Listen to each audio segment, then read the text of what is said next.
Listen, we are live right now on YouTube, straight in the concrete jungle. Look, this is our first time fucking with YouTube, but we're gonna bring something new. I'm Swift Justice with Unheard Voices, O.T.C.J, and the Free Alabama Movement. And what we're on live right now about, and what we're gonna talk about for a few moments, and just give this a whirl and see how this goes with YouTube Live, is what's going on at Holman Correctional Facility inside the solitary unit. Hunger strike. We got 8 guys sitting in the solitary over there on a hunger strike, and I got somebody sitting here with me. He's going to help me discuss this. We're just going to throw it around. This is unprepared. I just invited him over here, and I'm not going to tell y'all who he is. It's none of your business who he is, but he is a soldier. He's one of my partners. He's one of our comrades in the movement. And look, bro, over at home now we got 8 guys that's on strike. First, before we go any farther, what I want to ask you is, how hard is it to go on a strike, go without food, for as long as these guys have gone? And today is day number 2. Actually, it's going to be, the full day number 2. They're working on the 3rd day of no food, and they're actually protesting an injustice. They were placed in solitary over there at Holman Correctional Facility, snatched out of population for no reason whatsoever at St. Clair Correctional Facility. And these guys are guys who actually work programs, teach and preach nonviolence inside the prison, and try their best to do what the officers can't do by keeping the violence down in these maximum security prisons. What's your take on that, man? How hard is it for you? And you're a pretty big dude. How hard is it for you to go without food? Man, you know, it's very hard, you know, to train the body to go without substance when, you know, when it's never been done, when you've never done this before. Because, see, the body craves nutrients in order to function. So basically, what you're doing, you're sacrificing your body in order to get some attention brought to something that's injustice, wrong, and you know is goes against what they're trying to teach us not to do, because see, it's criminally negligent for them to put them in solitary confinement when they haven't done anything, they haven't had their day in court, you know. So you know, basically, you know, what it is a slave mentality. I do whatever I want to you. It's a dictatorship.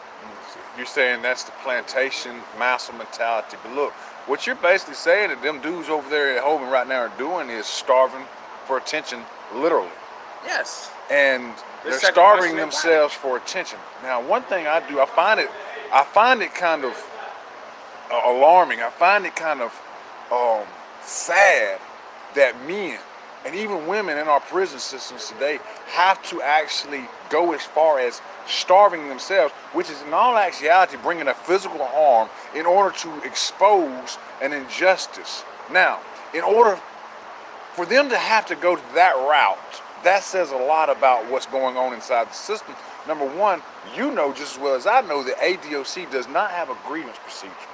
No. The only way that we could properly grieve is through the court system itself, which that takes 4, 5, 6 years. So in other words, you've not reached any kind of relief unless you go through the court system, which is also, by the way, costing taxpayers millions and millions of dollars in litigation fees, by the way. So that is a really big issue as well. But you going back to what you said, starving for attention.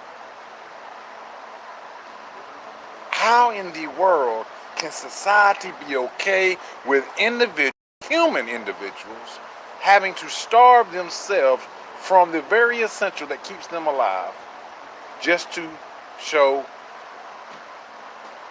and expose an injustice, a wrong, or whatever it might be? Because see, basically what the state has done, the state has blocked all you know, such thing as hunger strikes and stuff from the public's eye. So, you know, by denying them that they even happen. Yes. Right. They don't want no bad light to be shined on the state when the state is, really is the motivation behind all of this happening. Right. Because they don't wanna hear answers to the grievance of the inmate. Yes, we're incarcerated. Right. We're serving time. Right. But still, we have basic humane treatment that Human rights. that the state Right. should be given. It's not that they should. They're actually required to give you a certain amount of constitutional and state rights. Yes. But let me ask you a question. Here we got a removal of individuals such as Robert Earl and these other 8 individuals over here at Holman that they snatched up at St. Clair during that raid. Remember the raid a couple weeks back, right? Yes. That DOC put on. They brought in 300 outside law enforcement officers just to put on a show for the governor and for the Alabama Department of Corrections commissioner. Why is it, do you think they strategically did this by removing these individuals? Now, mind you, these are positive individuals. These are individuals who've been in population and do not have infractions, do not have violence, and are actually speaking up against violence, trying to keep things in order and doing peaceful protest. They're not bringing chaos. Why do you think Jeffrey Gunn himself, a military man now, did this? Because they want to shut down any kind of bad light upon the corrections. They don't want to admit that what they've been doing is not getting anything done. And these guys that's doing this, they the term cut the head off the snake and the snake gonna die. Right. So they figure by removing them, they get them out of the way. But then the movement and the chaos will kick back in. So hold on, you just said if they remove the movement and the positive, chaos is going to kick back in. So why is it the ADOC wants chaos to kick back in? What are they trying to get done? Because they want a platform for the people of the state of Alabama to see that they need more prisons. Ooh, golly, and I didn't lead them to say that. They need more. They want everybody to see that they need more prisons. So they turn around and implement and fundamentally strategics, and that's in any military man's way of getting something done. He's going to strategize formulas to get what he wants to accomplish, and that is to build these new prisons. $900 million worth of prisons, bro. And you know what? It's not just $900 million. It's actually, these prisons are actually going to be built on blood if they're built. Yes. Because you got human lives who have been lost just this month. In the state of Alabama, we have 2.5 months into this goddamn, excuse my language, but this is YouTube, and it's my channel. On Her Voice is O.T.C.J. Free Alabama Movie. My channel, I can say what the fuck I want to. I am Swift Justice, I can do that. Listen, they have 4 murders. Yes. And 4 suicides. And counting, and it's not even gotten hot yet. Yeah. Bro, 4 murders in 2.5 months. Well, see, 4 suicides in 2.5 months. The state don't want to say that, what we're doing is not working. And building more prison, it's not going to be the answer to it. Why? Because all they're going to do is recap the same thing that they're doing in these here. So what you're saying is they're going to take the same problems that they have and take them to new buildings. Yes. And the reason, and I'm going to show you something, bro. Listen. One of the things that I have a problem with, and one of the things that I'm noticing this, the ADOC and the Governor K. Ivey are using the platform saying that the federal judge has ordered us, and if we don't do this, we don't build these new prisons, they're going to do a federal takeover, and we in Alabama do not want this. But, bruh, Braggs versus Dunn, there is no ruling in that where Judge Myron Thompson, there's nothing in there that he said, or even in the complaint itself, where they said the buildings were unconstitutional. No. They said, and Judge Myron Thompson said, out of his own mouth, he said, the mental health denial and neglect is horrendously inadequate. Not the buildings. So why in the hell is it that you think the buildings are the problem? Or he didn't even say that it's so understaffed by DOC. He said it was understaffed by mental health personnel. Yes. DOC correctional officers, I don't care if you, well, it's true. They are short staffed. We get that. We know that. But the reason they're short of staff is because they're still crowding the prisons like sardine cans. And it's also so violent that they don't even want to work here. And these guys that are stuck inside this prison have nothing to look forward to, no hope, they have no control over their own fate. Mind you, you and I talked about this. They know that if they have 20 years, that they're going to do 19 of those years or 20 of those years. Instead of bringing back incentive good time to each and every last individual inside the prison system, give them something to work for, and give them something to earn, a reason why they want to change and put down the negative ways. Yes. Then when you have somebody who has hope in returning and has control on his own fate when he does return, guess what you have? You have a different individual. Yes. You don't have a violent individual no more. You don't have a drug addict no more. You have somebody who is actually changing the way he's thinking. Yes.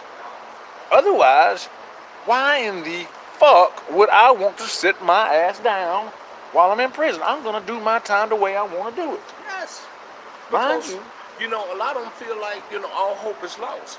So they don't feel like it. They know it. All hope is lost. They don't have nothing to look forward to. So why should they comply to to what they feel a DOC want them to do? Right. What consequences is there to follow if they don't comply? Because see, I'm not gonna get out of prison early.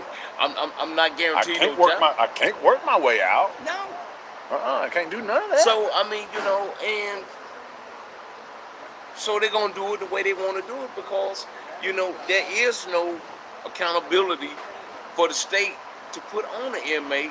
That he's earning something. That's right. He's working towards something. That's right. He has something to look forward to. Well, now, hey, man, I ain't gonna do this, man, because, I ain't trying to lose my good time, man, and it ain't worth it, man. I'm trying to get home to my family. That's right. But see, when you take that away from an individual, what do you have? You asking the question, what do you have?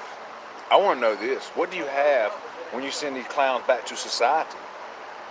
With no training. And they had no rehabilitation. Yes. They've been sitting in here 15, 20 years on drugs. And not only that, let's take the nonviolent offenders that they do send to prison. And here in Alabama, we have right now is 160% over capacity. But out of that 160%, only 14% of those are nonviolent. Now let's get those. Let's look at it like this. You got nonviolent individuals who are inside the prison system or around nothing but violent individuals with a system, mind you, that is the most dangerous in the United States of America because it has the most murders.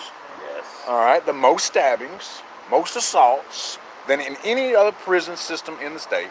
In the United States. What kind of individuals do these non-violent individuals become now? They become violent. Why? Because violence begets violence. Violence begets violence. And it's either one or two things, right or wrong. Either you're going to become the wolf or you're going to become the prey. Yes. In prison, nobody wants to be wearing a dress. Not in the men's. Well, nowadays, 2019, it's a different story. We're not going to get off on LGBTQ ring. I'm not fixing to bash nobody, but at the same time, it's still the same point. Nobody wants to be the prey. Nobody wants to look weak in prison. Matter of fact, nobody's going to continue being a victim. No. Over and over and over again. So they learn to be violent, and they're going to take that adopted learning experience to the streets. Yes. And then that's always my question. And people quote me on this all the time. News media quotes me. I say it all the time, bro. I say, what kind of individual do you want me to be once I am released to the street? Do you want me to be the animal? Or do you want me to be rehabilitated? But anyhow, that's something that Alabama taxpayers need to pay attention to because I notice a lot of people, bro, when you go to reading articles, such as the articles dealing with the hunger strike, people are literally in society don't care. They're saying things such as, it doesn't matter, they're in prison, blah, blah, blah. They deserve it. If they're killing each other, they're dealing with the crowded issues, you know, those, and then that's what I leave. People say that we're animals, but that shows me that society, in all actuality, is more of an animal than we are. Yes. Because we, as the animals they labeled us to be, bro, are wanting to stop being that animal. Yes. We want to be humans. We want to be treated like humans because 95% of those individuals that are inside these prison systems, not only in Alabama, but across the United States of America, are going to return back to society. Well, anytime you uphold wrong when you know it's wrong, then that don't make you no better than the ones that are incarcerated. Because, you know... do you think society really believes that they're wrong, thinking that we are, all because we're in prison, we deserve that kind of treatment? I mean, do you think they're wrong or know they're wrong, or do you think they might be ignorant on many aspects of what America was built on and true humanity? You know, to me, they're ignorant because they want to put blinders on because they don't really want to see what's going on. You know, until it affects their community, until it affects their household. Right. You know, and So then you want to voice it out. So then, now what you're telling me is pretty much chosen ignorance. Yes. Well, listen, I'm gonna go ahead and end this, bruh. I appreciate you hanging out with me today and talking to me on this, and we're gonna do this love, again. man. And listen, family, keep these guys over in Holman Correctional Facility in your thoughts, in your prayers, because what they are doing is really, really, really moving me. Because I've been there, I've done that, I know where the pain is, I know how they feel. But what they're doing is they're standing up for an injustice. They're standing up for what is right. It's time that we expose the Alabama Department of Corrections for what they really and truly are. Thank you for listening in, and thank you all for the support that you give. We've had a lot of love coming in, and we've had a lot of financial support coming in with Unheard Voices, O.T.C.J. And listen, do follow us. Now, mind you, I'm going to go ahead and tell you this, man. We got a new blog talk radio show. It's called Prison Talk Radio Extreme. Man, we will be airing that about every other week. And, man, just join us, and I will try my best to keep you informed on when that is. And I will try to start using this platform. Please, whatever you do, go ahead and spread that Unheard Voices O.T.C.J. Swift Justice has now YouTube Live, and we're going to start using that and utilizing that. Anyhow, peace and solidarity. I appreciate whoever's watching on now. I just got me one viewer, which is cool. One, tomorrow might be two, next day might be three, then we might go have thousands upon thousands, as long as we can put the people out there onto what's going on, and not only in Alabama, but across the United States of America. The injustices inside of our prisons. It's time that we expose everything about it and abolish slavery at its best. Peace, love, and happiness. Thanks.